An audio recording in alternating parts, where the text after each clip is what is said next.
it gives us a space in our mind to think outside the boundaries of what we normally talk about.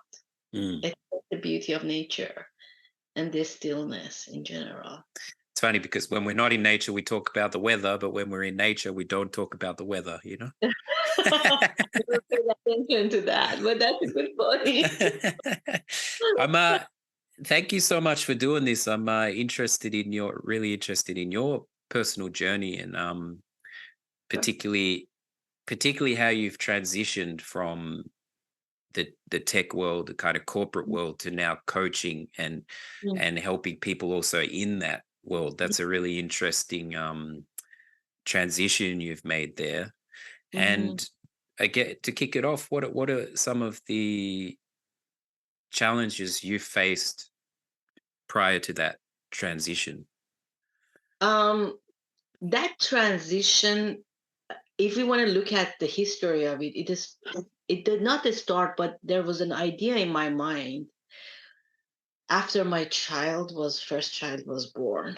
When my first child was born, before the child was born, I was very like, I don't know what's going to happen to my professional life. I was a very ambitious and career oriented woman all my life. And I started working when I was 14. I started teaching statistics at the age of 14. Wow.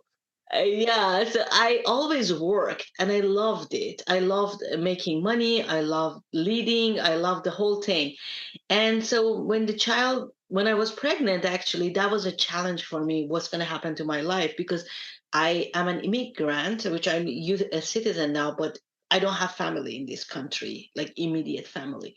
So I was like, okay, I don't know what's going to happen to me and my life. And when the child was born, I couldn't think about that anymore at all. Like something switched in my brain, and I was like, oh my God, this creature is so cool. And I was like, I don't want to go back to the office now. So the challenge reversed all of a sudden. And unlike Germany, Daniel, United States, especially at that time, considered didn't have any maternity leave in corporate world. It was I went to the HR and they told me, "Oh, you were going on disability," and I was like, "No, I'm going on maternity. I'm not becoming disabled." To cut the story short, basically, it started at that time that the child was born, and I was thinking, working these heavy, long hours and being with this little creature don't seem to be fitting in the same bucket. But I had the idea. I loved my work. So I was kind of like, I don't know what to do with this dilemma. And I carried it on and I went up the corporate ladder and I enjoyed and struggled at the same time. I'm not going to sugarcoat it. It was a huge struggle. Had another child and it was a very big everyday act of juggling between these two little people and myself and my husband and shebang of life and what to eat and what to wear and which party to go to and all of that thing. And it happened that I worked for a company called DirecTV. And in DirecTV, I was very lucky at that time that I looked into, oh, how can we become more fearless in life? I was like, okay, I don't know what that is. And that started a dialogue in my head that I did not have that dialogue before, which is around, can there be another way of living, another way of life that I had not been programmed for it because I was programmed to go to the university. I did my bachelor's, I did two masters, I did a PhD. I was very programmed along the way. And so that opened a dialogue in my brain, but I didn't know what to do with that dialogue.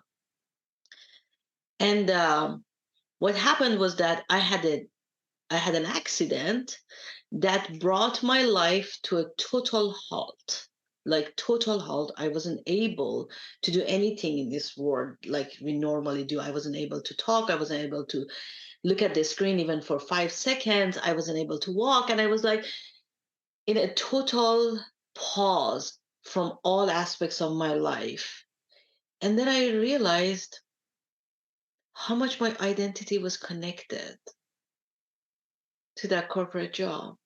I was missing the corporate job, and I was missing myself because I had lost that there is a Kathy that doesn't need to be incorporated with all of these corporations. There's a Kathy somewhere in there. And that was a very big moment for me to realize, how do I exist outside of my corporate identity? And I took a pause for 2 years that I meditated for hours and hours because of that injury that I had sustained as part of my healing and being able to cope with pain. And during those times, two things helped me tremendously. One of them was that I hired a coach and I experienced coaching myself, and mindfulness.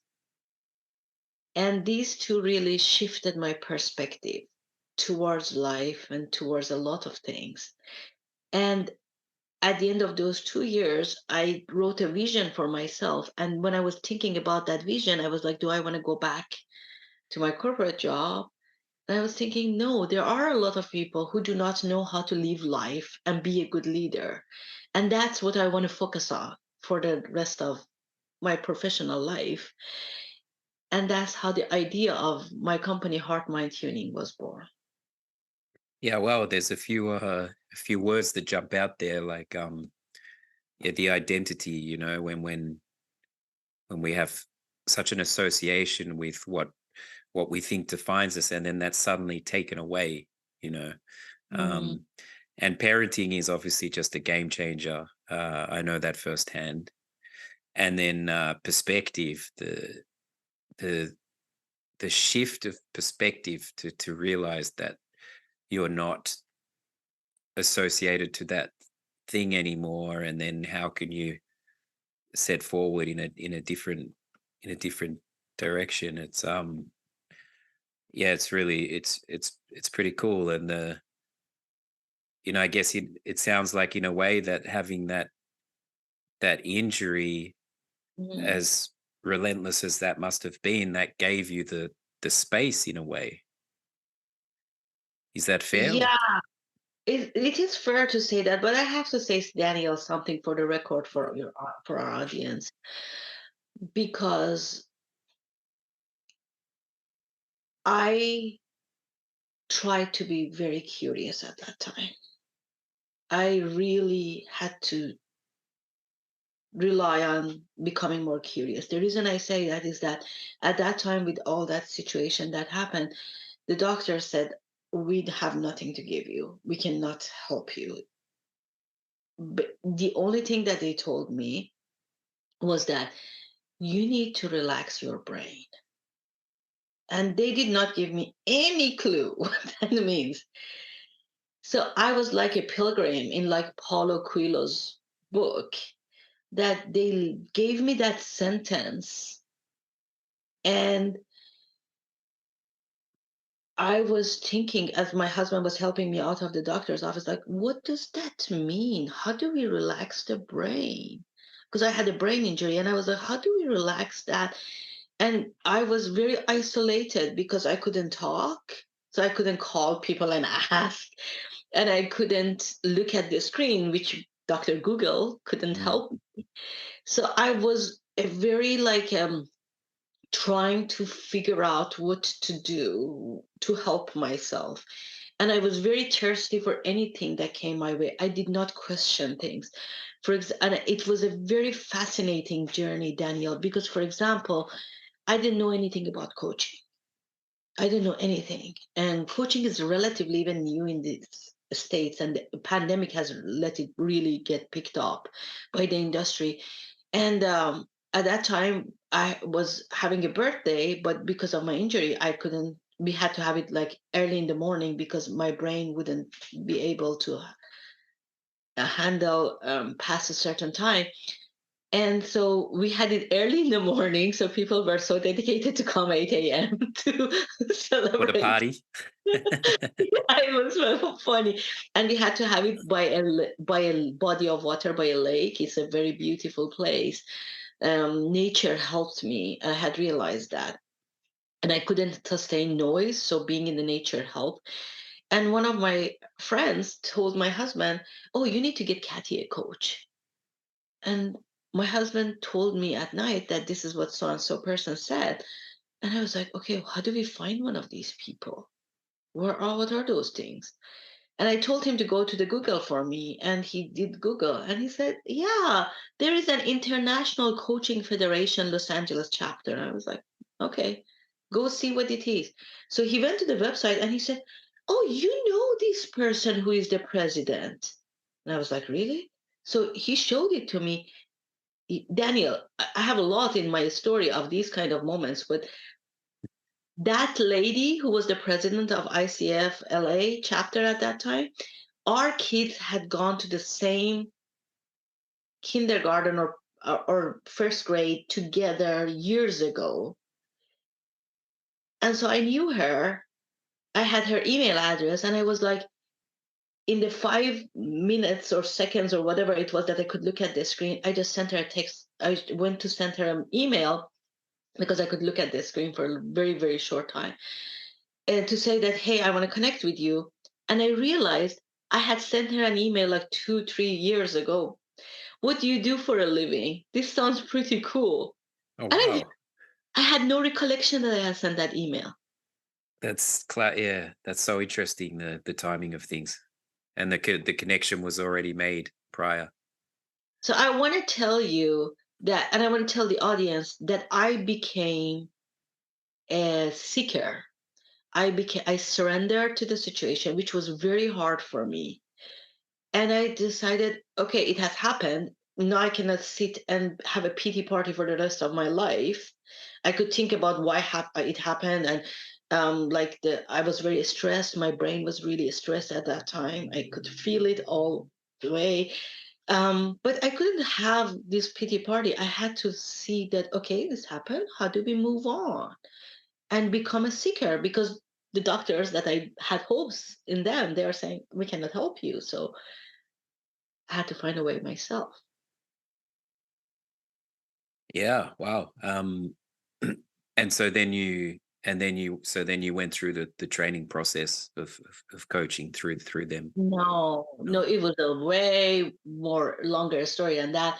Um, because for your audience, you do not finding a coach is not easy. You have to find somebody that you connect with and you feel comfortable, and at the same time you feel like they are helping you grow. I mean, it's a very big balance of feeling supported while being challenged. So that friend that I told you we met, she explained to me what coaching is, and she explained to me her methodology. But I did not go with her. She just helped me Mm. understand, and she helped me with her story.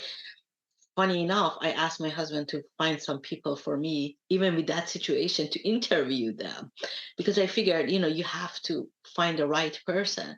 Even like it was funny because I couldn't look at the things myself. My husband didn't know how to do these things. Even he found me a person that we later on found that she was a dating and dating coach. So even I met. Yeah, it can be pretty broad within the Yeah. yeah. We didn't know there's these many coaches. And my husband had found somebody that was near our house, and she was a dating coach. And I was like, yeah. But later, when I met her, I was like, yeah, I don't know why you are here, Kathy. And I was like, yeah, because my husband found you. Yeah, so it was a journey to find the right person. And the way I find the person at that time, it was a miraculous journey itself, which is out of our scope for now. But it was a very interesting thing. So I found her and I experienced coaching myself. I experienced how I can look at my injury in a different way, because I was looking at it as misery. Honestly, I mean, being a corporate executive and all of a sudden you have this situation, and then you are like unable and disabled to do anything, like disability for real. And I was like, okay, this is so terrible. What happened to my life? And I could stay in that space for a long time. And one thing that coach helped me realize was that there is even blessing in that really miserable situation. And that was the biggest shift. But that DirecTV work had made my mind prime for the fact that there could be other perspectives than my perspective in life. Yeah, I think that's what I was trying to get at. I was the what was the blessing Hmm. within that time and that injury. So I too experienced like the corporate world. I was working in architecture, and I ended up essentially burning out as well. I was drawn to it because it's essentially a creative industry, but I found myself not doing a lot of creative. It was more Hmm. corporate, and I was doing too much and also burnt out. But I've been in a number of um, kind of corporate environments. What do you think is the biggest problems in these type of environments? And you said you're working toward bringing a more integrative or Hmm. balanced approach. Hmm. Daniel, if I could redo this game, um, I would definitely invest in coaching from a very early on thing. The moment that I started going towards the leadership journey, for sure. The reason I say that is that our brain has capacity and resources, but it might not have been built to handle the stress and the pressure the way it is inflicted in a lot of corporate environments. So the brain can be trained to have more capacity. I could have been trained to see what is priority. I could have been trained to be more intelligent about navigating social dynamics, not taking some of the things personal. If there was a failure, not to lose my sleep for a week over it.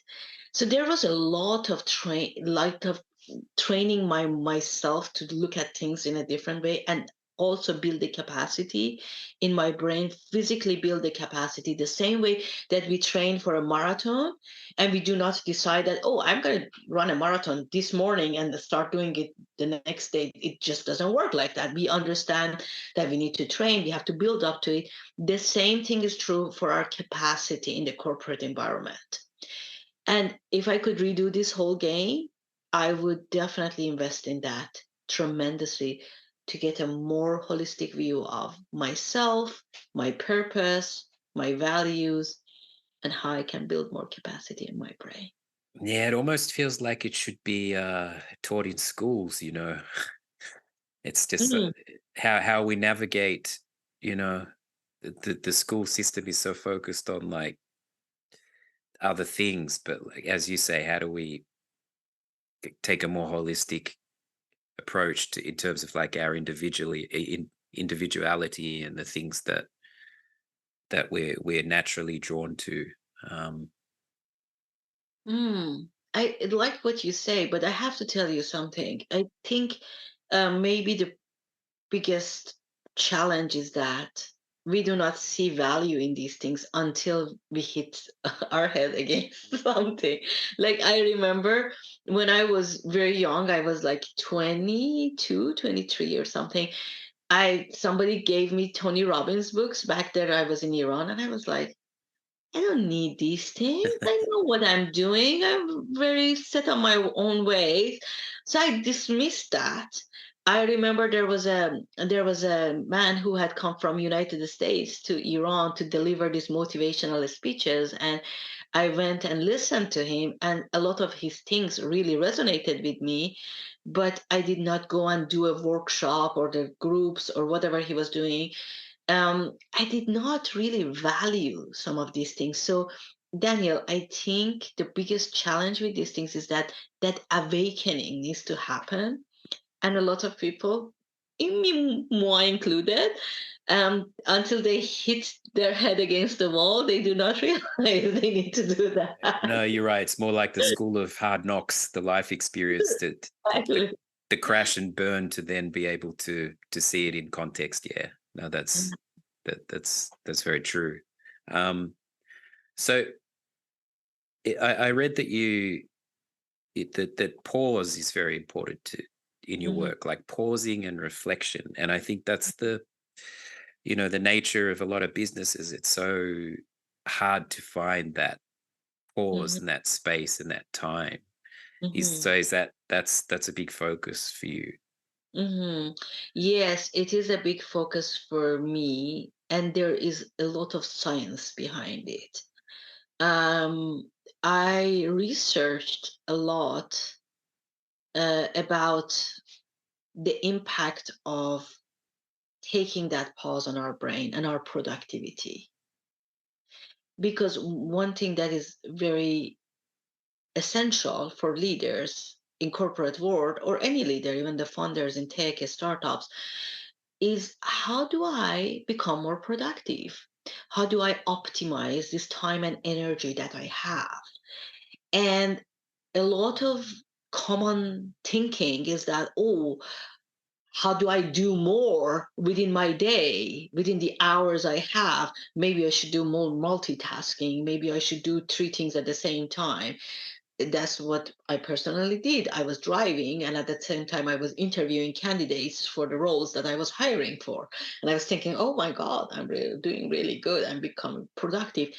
Wrong, wrong, wrong, wrong. And I learned it the hard way because our brain is designed in a way that it needs its moments to to relax and to be able to have the right exercises to get strengthened in certain areas of the brain that are used for decision making. So if you look at the corporate ladder going up, a person goes up because their ability to make decisions increases. They can make harder decisions that impact a bigger number of people, and they can make good decisions, and they can make decisions that they can stand by, so they're not afraid, or at least they are able to overcome the fear so that they can make the decision. And these require a capacity in the brain, that capacity can only be made in the brain if we allow the brain to learn to pause and not overreact, because the brain is designed to overreact when there is a threat, when there is something that needs action, because it has the primal instincts of helping us survive. But our times have evolved. We don't have a cyber tooth knocking at my door every day and saying, hey, would you let me in? So I don't have that threat anymore. So it's important that my brain is designed to understand not everything is a threat. Can I sit and see what is the reality and what needs to really happen and not just jump into action? That's why building that capacity is fundamental in the work that I do with my people, to help them build that little by little, because it's a really hard thing to build. It takes time. It is not an overnight thing. Sorry, people, if you're listening to me, that you were thinking that I have invented a pill that you can take and magically you can build that capacity. Sorry, that pill, I haven't found it, and I don't think it is yet there. Despite all the chat GPT stuff, that pill is not there. So people need to understand it takes work to build that. And part of that work is being able to take a pause, even for 1 minute. I can't tell you, Daniel, how many people, when I ask them to sit for 1 minute, they're like, yeah, no problem.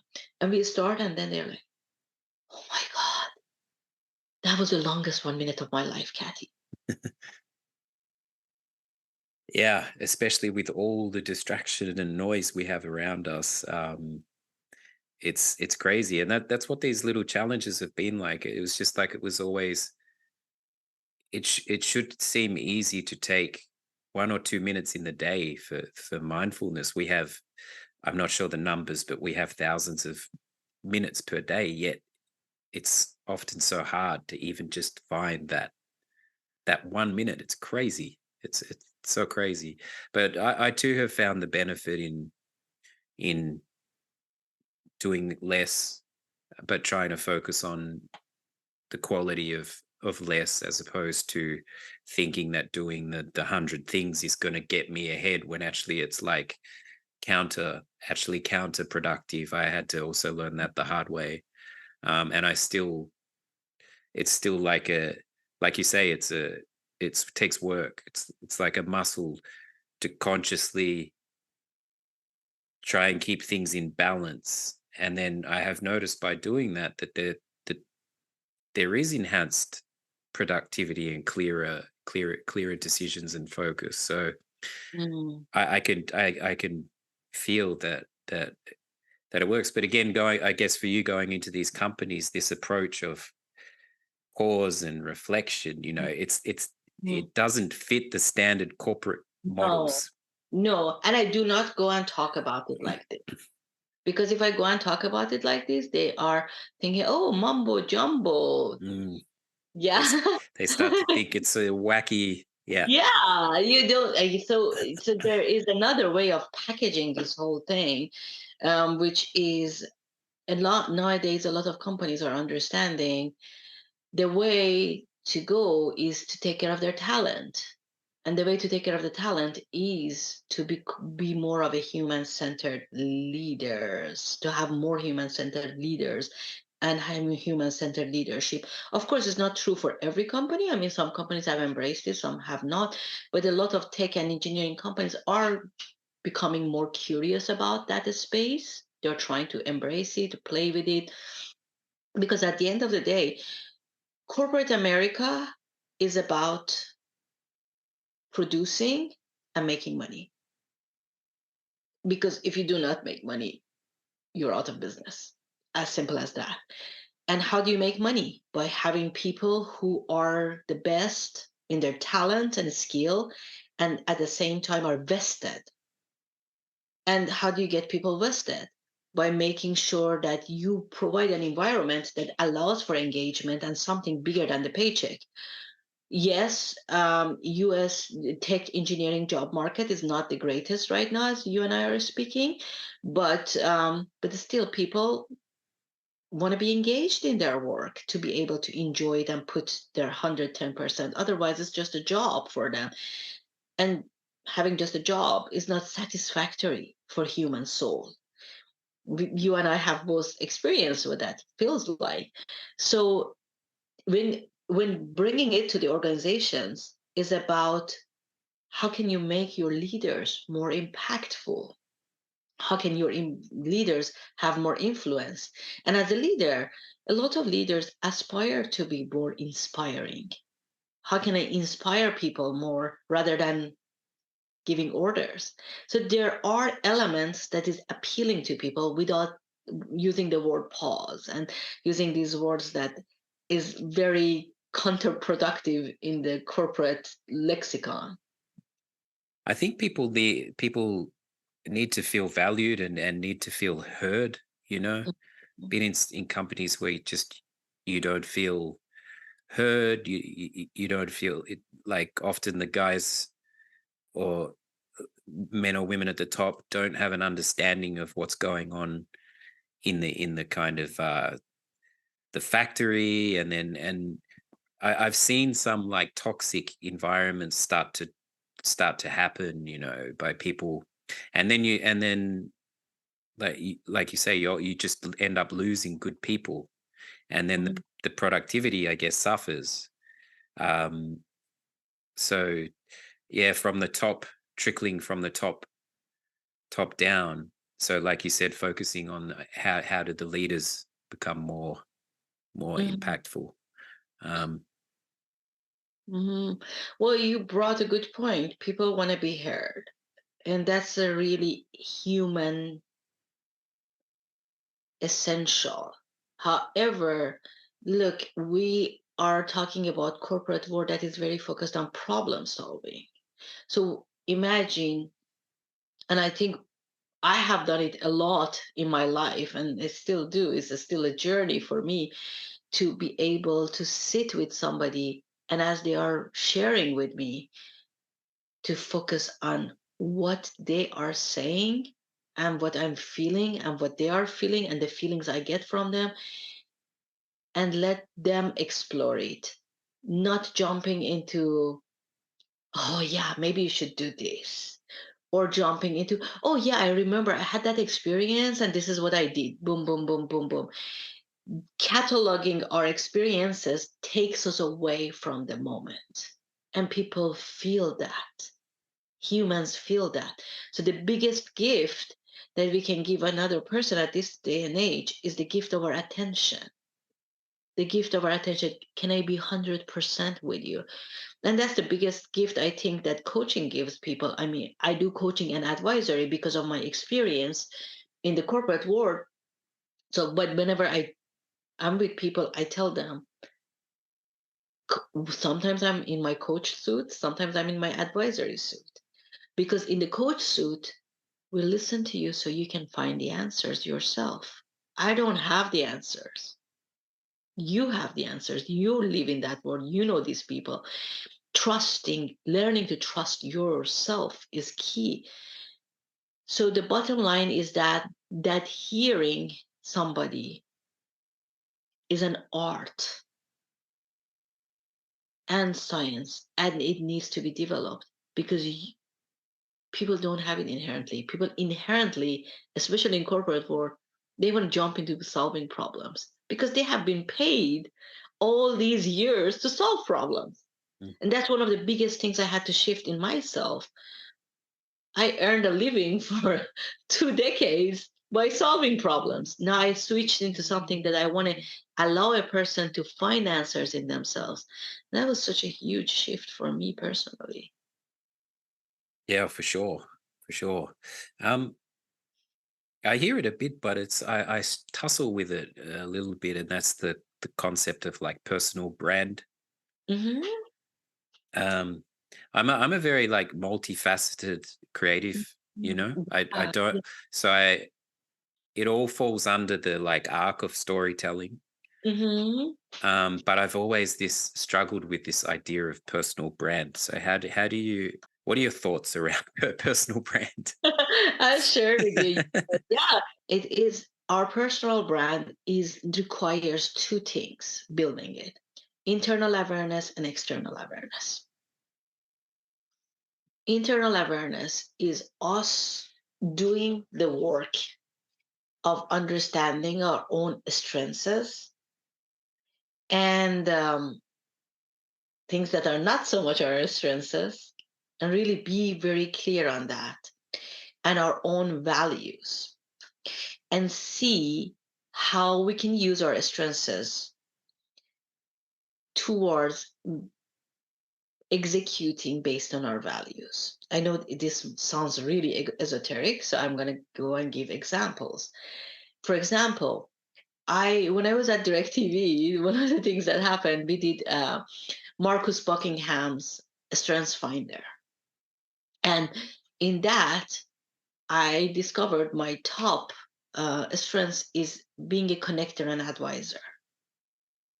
And that was like, when I realized that, I was like, wow, so I should do more of that. And I enjoy that. I enjoy people. I enjoy connecting. I enjoy connecting ideas, visions. That was something that I enjoyed. And I started looking into that and see if this is in line with my value. And yes, connecting and relationship is one of my values in life. So I was like, okay, how do I do more of that? And I started even doing that while I was in corporate world, because technology and business can be so far apart from each other. So I started bringing more dialogues and how we can see things together with the same lens by bringing different groups, their ideas, listening to them. And that was my internal awareness. Now, external awareness, it translated into having a reputation. That Kathy, that is in IT, she is looking into how some of our ideas can be backed by technology. That was my brand while I was there. That was something that was said about me when I was not in the room. So you do this internal awareness of what are your strengths, what are your values, and you have to act on that, and then have enough critics or enough people that you can gauge what is being said about you when you are not around. And that is your personal brand.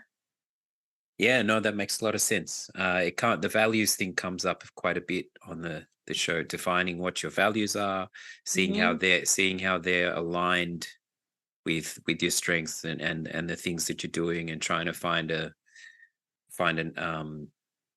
nice relationship between them, or try and get them in harmony. Um, Mhm. yeah, that's cool to kind of associate that to the personal brand. Yeah. Yeah, it's very important to understand that, Daniel. I think I run groups that we look into the value and the value system and all of that. And there's a group that I think we've spent 5, 6 sessions on that.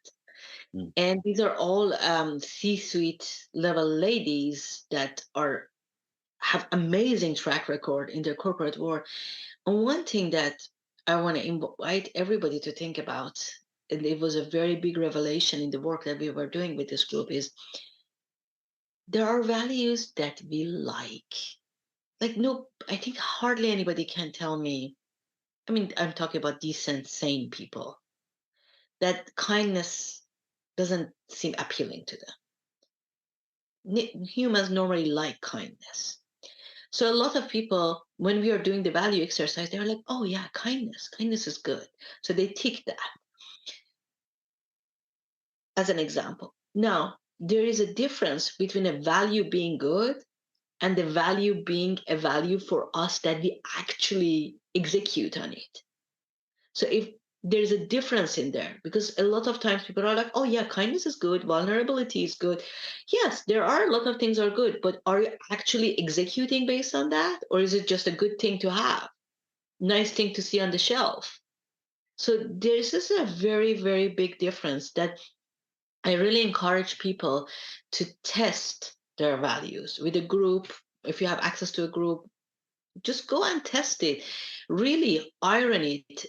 There is, when you look at the list, there is like what, 60, 70 values, and they all look appealing to some degree. But if you want to narrow it down for 6 that you live your life by it, that's a challenge. Yeah, yeah. That could lead nicely into the tradition on the show, which is to have guests offer, given your personal journey, your expertise, some kind of challenge for the listeners. Would Mhm. that be one around values, or does something else spring to mind? Oh, I love that. Let's use something from the values. Yeah, actually. Yeah, let's have that challenge for the audience that they examine their values and see if they can choose 6 that is present to their life right now, right this moment that you and I speak. Because one thing is that values are dynamic. What was value system for me when I was 20 and now 3 decades later are not exactly the same. So why don't we use that as a challenge? Yep. And as you say, focus on that. It's a nice value, but how is that executable? Like, how is that actually practically being like incorporated into the way Mm-hmm. you operate and live? So no, Mm-hmm. that's a really good one. Where can people find you? On LinkedIn, if you liked what you heard, you want to hear more of that, and I prolifically post on LinkedIn. There's my website, and if you want to get our newsletter, there's a newsletter on my LinkedIn. Just subscribe to the newsletter. If you want to get notified about the events that I have, or group programs, and all of that, just connect with me on LinkedIn. Drop me a line. I would love to hear from you, and we can stay in touch. Oh, it's so awesome that we can do this like globally now. Mhm. Yeah. Yeah, Yeah, it's pretty. fantastic. Yeah, It's pretty. I love your show because you have audience a lot in Australia and Europe, which is different territory. It is interesting because I have one foot in each in Germany and Australia, because I've been here 10 years, and Mhm. a lot of contacts back. Yeah, so it is a unique position to have a foot in both both Ah, worlds. yeah, I Uh, love that. yeah, and the show has started to rank in Germany now, which is interesting too, because there's not a I don't think there's so many English podcasts, but yeah, it's crazy. It's a crazy ride how I ended up here, but I had to I've had to embrace my unique Mm-hmm. thing here, which once I've started doing that, uh, once I've embraced my own uniqueness, it's been very positive. So Amazing. Your own personal brand. yeah. Well, thank you so much for your positivity and your insights, and it's really cool. We could go for longer. Perhaps have to do it again sometime. Um, Definitely, let's definitely do that. I enjoyed meeting you. I enjoyed learning about the story behind how you came with the idea of your podcast. I loved it. I loved it that the inspiration came from nature, and it was a pleasure to meet you, Daniel.